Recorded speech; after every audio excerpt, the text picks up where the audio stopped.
Asengibuze unaso isithombe nomuntu wakho or unga-explaina or akathanda ukushutha? No, akathanda ukushutha nawe. Nina nijola njani kani? Yazi mina ngese ngikwazi. Hayi ngeke bafethu, hayi iyageja-ke kanjani manje ngoba phela mina nangolodwa usukangazi ngizwe kuthiwa ithini izidlengula umuntu wesifazane noma sambulala, samhlukumeza, samzalisa ingane, leyo ngane sayilaxaza nayo sangayondla. Ithina kodwa esingakwazi ukuhlonipha amasiko, iphi imizi yenu? Ngoba phela nina aninamizi. Nazi nje ukuthi kuphuzwa ubheya, kuhlalwe emathaveni, kuhlukunyezwa abantu besifazane, kodwa ithini inkinga kumele sihambe?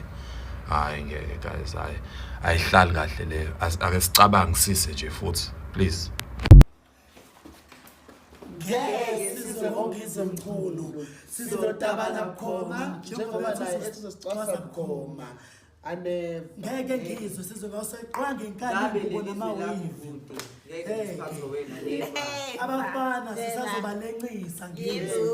Ozobamba ibele wena uthule phansi. Kanjani? I just woke up and ngibona ivideo kaNgizwe.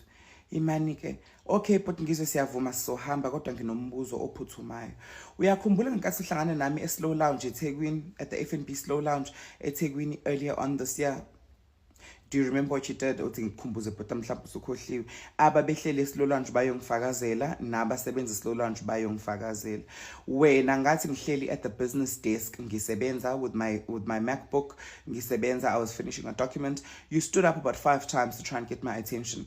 The first time usukumile wenze ngathi uzothatha newspaper emva kwami ngoba la ngihleli khona kunama newspaper emva kwami ngakubuka. The second time wasukuma wenze ngathi uthatha imagazine, ulokhu manje ungibuka kodwa ungasho lutho, ngakubuka nami ngangasho lutho. Okwesithathu ususukuma wasukuma usuhlangana nami ebar. Mangifike ebar ngizo-order isiphuzo, nawe uyasukuma uzo-order isiphuzo kodwa into yangimangaza ukuthi etafuleni la uhleli khona isiphuzo sakho wawunaso and wawuhleli wedwa futhi. So okwesi-4 ke wasukuma futhi weza kumina ebusiness desk wangidlula at this time waphinde wangidlula futhi wase wama wangibuka. I eventually ngakhipha my earphone ngakubuka because I thought khonto esilo ufuna ukisho, wabingelela wathi sawubona. Hayi nami ngavuma ngabingelela ngaphinisela my earphone ngaqhubeka ngasebenza.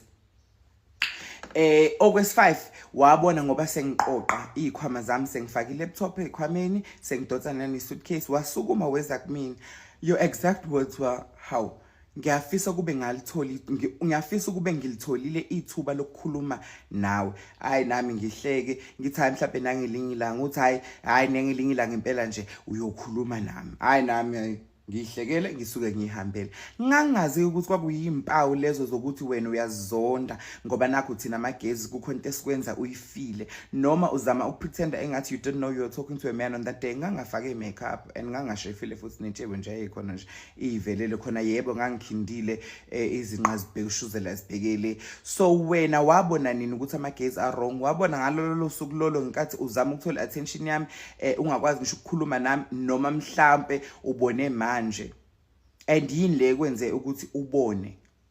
Yini le kwenza ukuthi uze ubone ukuthi amagezi are wrong? Because mina ngokwazi kwami ayikho indoda straight ezoxaka ukuthi thina as gay people khona into esiyenzile noma mhlawumbe uxakwa ukuthi what we make you feel as gay people. Because I know I made you feel something, but Ngizwe, I know I made you feel something. You couldn't even speak. Wama wasukuma waphenduka ingane esecrash ungakwazi ngisho ukukhuluma. Ubuhle bami bokudida izinqa zami zikutatazelisa amathanga ami ekwenza uzibone uvithikile wahluleka ngisho ukukhuluma. So it was that day la wabona khona ukuthi amagezi are wrong. Cabanga ke ngalolo suku lolo kube lento wena othi asiyenze le ukuthi amagezi axoshwe ashawe kanjani kanjani. Should nawe ngabe washawa? Asenze ke ngathi wawungazi mhlawumbe ukuthi ukhuluma nomuntu wesilisa. Asipretende ngathi wawungazi. Uyabona ukuthi ngamba washayela into engekho. Homophobia is so dumb because akekho umuntu ongabuxakwe indlela omunye umuntu aphila ngayo ibingeke izikwenzele lutho because asithathi imali yenu asithathi lutho siyaziphilela nje. Kodwa ke mina bengicela ungisheshe ngiphendule ke bhodwa wami. Uphike futhi mawuthi uyaphika.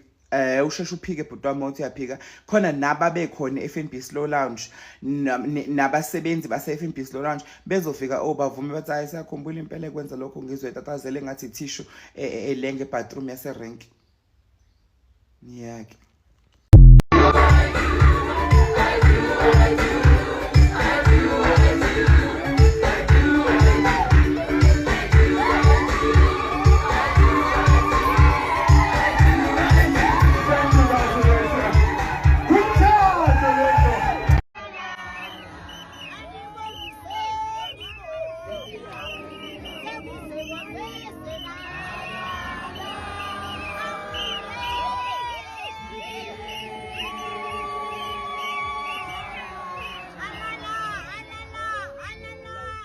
Yeah.